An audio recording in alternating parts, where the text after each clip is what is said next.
First of all, thank you. I would like to say thank you to Peter McGee to invite the archaeological mission, Spanish archaeological mission to speak in this conference. And thank you to the people who are working in this conference, in the organization, I mean. As is well known, the oasis of Almadan is one of the richest agricultural regions of the Emirate of Sharjah. Evidence suggests that it's one of the most populated areas during the Iron Age.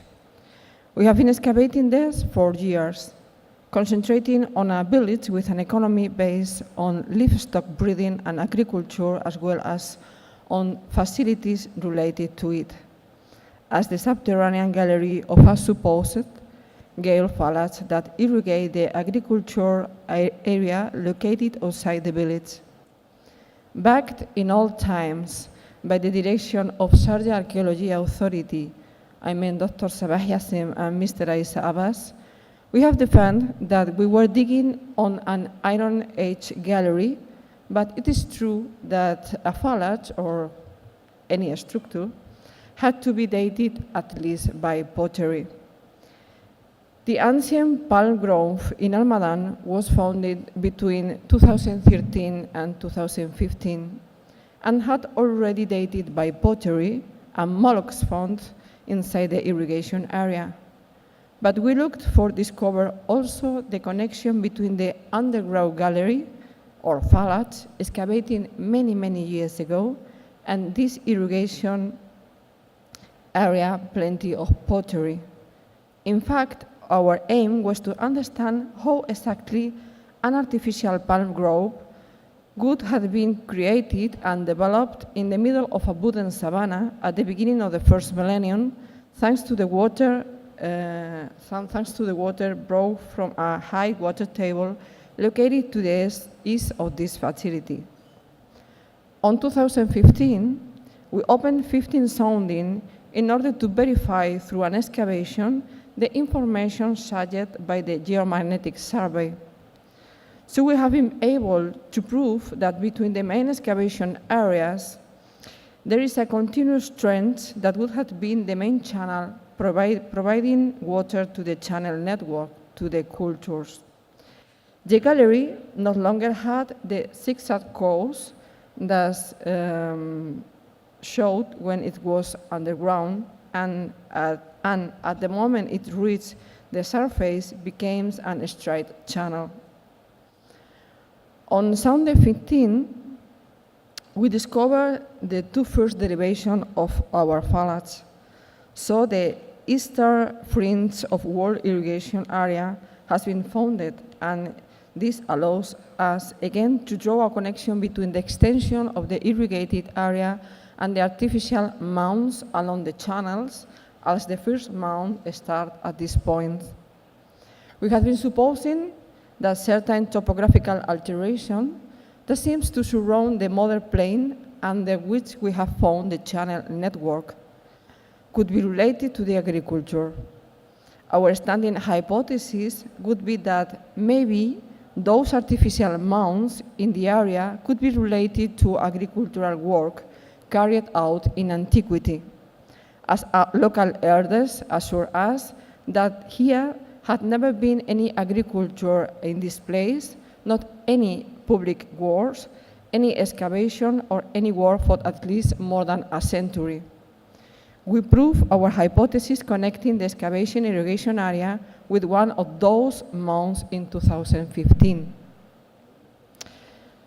Last season of work and the current one allowed us to excavate a greater part of the course of the fallage, make the irrigation channel network area, I mean the cultivation area, more visible, located more clearly the eastern fringe of the ancient cultivation area, and confirm that a great drought affected the region as all archaeological sections show us that the groundwater had sunk and had to be found again. We will show you what I say now through two sections open today. I want to see today, I see today because while we are enjoying the conference, my team are enjoying the site. I prefer the side because here is very cold for me.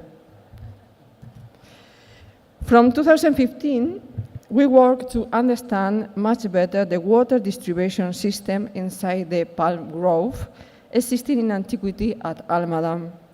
The way it was possible to utilize it, and how it would operate it. We opened three trends along the main channel, following its course to the northwest, showing a surface of 81 by 6 meters. That is the enlargement RS and T. Along these trends, we document 34 secondary channels that start at both sides of the main channel or fallage, leading to 3 pits and ponds. We have documented 23 pits and 4 ponds only in 2017. As far as the agricultural zone has been excavated until now, we have 71 channels, 79 tree pits, and 14 ponds. The height along the main channel stayed practically at the same along the wall trends, only going down a little towards the end of the fallage. Some secondary channels are no more than shallow ditches, while others are deep enough to provide the tree pits with abundant water. In order to maintain the walls firm in spite of an abundant irrigation water flowing through them, some channels has been reinforced with a rocky paste extracted from lateral bedrock and applied to the channels, or even you can find a pottery that has been placed working as a pipe. Float stones appear in the irrigation area in form of limestone slabs or reused pottery for this purpose.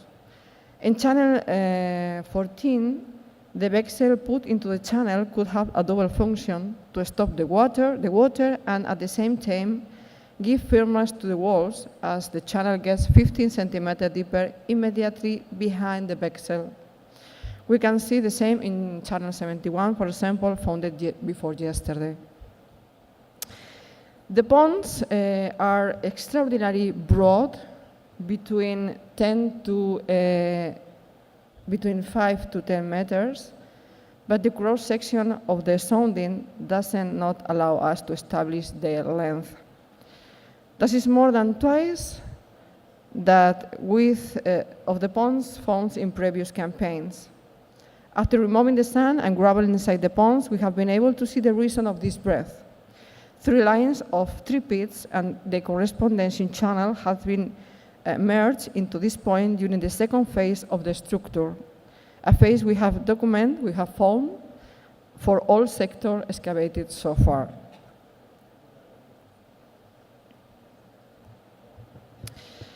The discovery of the east limit of the cultivation zone in 2015 allowed us to locate the beginning of the ancient palm grove at this point. Therefore, over sounding 15, we try to understand the layout of the fallage at the point where the first secondary channels appear, diverting water at least after 200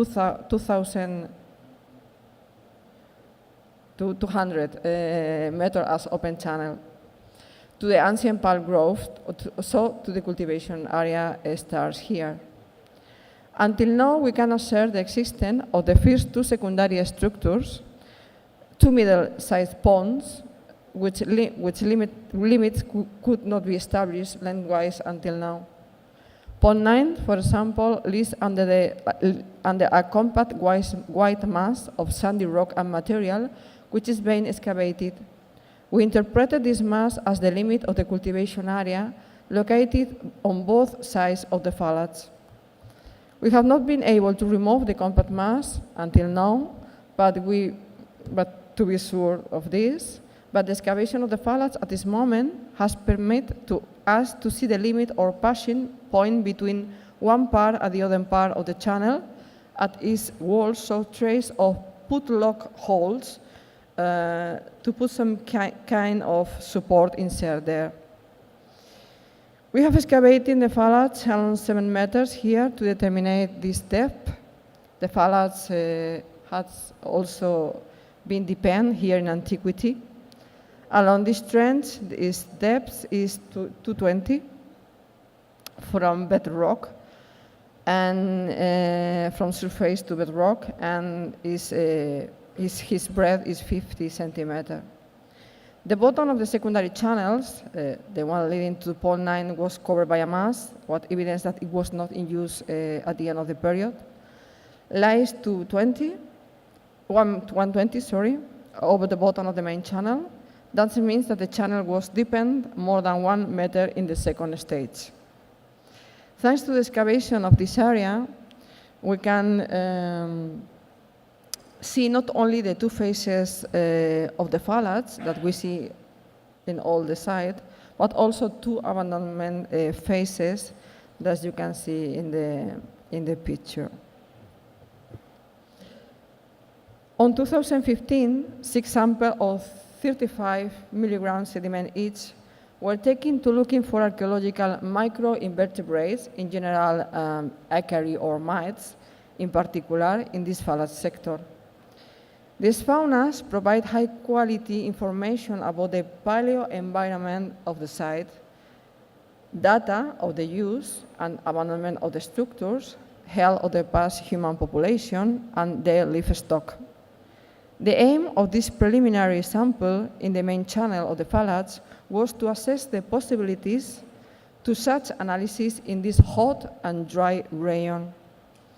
The results yields 35 remains, from which 30 were well-preserved individuals of oribatid mice. Most of the identified individuals represent adult stage of oribates that were allowed us to identify 5 different genera plus 2 specimens of the family Opidae.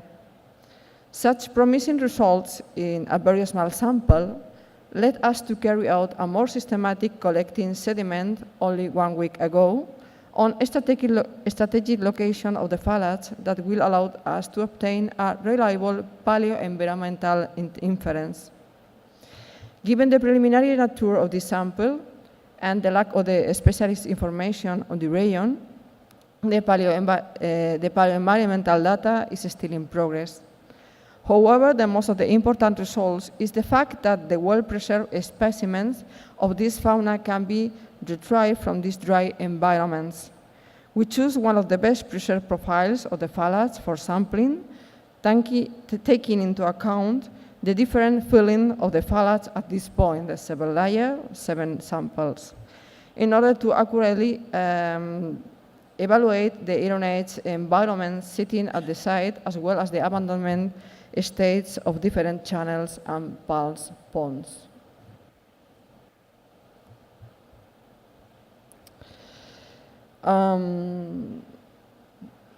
We have obtained a picture, I think, from a long time, but we have of the site of the agricultural zone of Almadan and the way it was organized. So we can say that in the central area of Almadan, the village of Zuqueiba had at least one of large palm grove that could have been irrigated by at least one water collecting gallery in antiquity. What we have? The water collecting gallery, the tunnel, is 500 meters long with a zigzag road. This gallery would have obtained water from a very high water table located at the beginning of the first millennium, at least than 250 meters beneath the surface, as the gallery was 218 meters deep. In the middle of the first millennium, the water would have gone down to 418 meters, as the gallery was dug deeper, so its bottom came to lay 5-10 meters under the surface. From the point the gallery reached the surface, and we have a deep open canal, to the point where the agriculture zone begins, is meant to the first secondary channels, we have 2,200 meters of a straight channel with this mud brick mass delimited the cultures. After this single channel, about 70-meter length, there begins a network of smaller channels and ponds located on the flattened area and flanked by mounds that were the result of the flattening of the terrains in order to get this zone ready to be cultivated. Until now, we have only excavated a part of it, but the topography and the surveys carried out in the whole area allowed us to calculate that there could have been a palm grove about 15 hectares, while the main channel would have a length about 600 meters along the palm trees. According to all this, the fallates would have been a length of at least 1.3 kilometers. From the cultivated fields to the first houses of the village, there is a distance about 1,000 meters, and to the heart of Zuqueba village about 1,200. This shows that in antiquity people knew very large part of the region and they were able to use for domestic and agricultural purposes and to organize it around the hydraulic element that we know today as fallates. We come tomorrow back to Almadam, very, very early in the morning, I hope. Perhaps our college today has answered some question set out to us by the ancient oasis of Almadam. Thank you very much.